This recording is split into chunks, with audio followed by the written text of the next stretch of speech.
தை மாத கடைசி வெள்ளிங்கிறதுனால காலையில் எழுந்து கோலம்லாம் போட்டாச்சுங்க.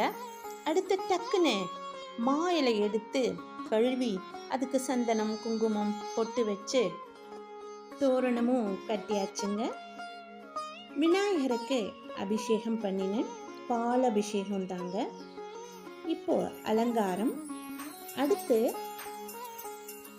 துளசி மாடத்துக்கு விளக்கு ஏற்றிட்டு ஏர்லியராகவே சமையல்லாம் ஆயிடுச்சு. எங்கள் வீட்டில் காக்காய்க்கு சாதம் வச்சேன். டெய்லி வைப்பேங்க. நீங்களே பாருங்கள் யார் வந்திருக்காங்கன்னு. அணிலு காக்கா இவங்க தான் வந்து சாப்பிட்டாங்க. அடுத்து பூஜை இதில் சாமி கும்பிட்டேன். ஓமேனும் பிரணவ மந்திர கந்தனி என் முருகனே யாவும் நீ என யாக்கை உனக்கென நாளும் காத்திடு குமரனி அழகு என்றால் முருகு என்ற ஆதி தமிழின் தெய்வமே அறுபடைக்கும் முதல்வன் நீயே செந்திலாண்ட. இப்படி பாடி முடிச்சுட்டு முருகனை தரிசனம் பண்ண கோயிலுக்கு கிளம்பிட்டேங்க. நம்ம காரில் அதாங்க நம்ம 2 வீலரில் எடுத்துட்டு கிளம்பிட்டேங்க.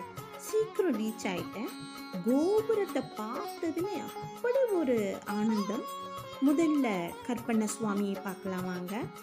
குள்ளநதி கூட்டம் அப்படிங்கிற படத்தில் வர்ற மண்டபம் தாங்க இது.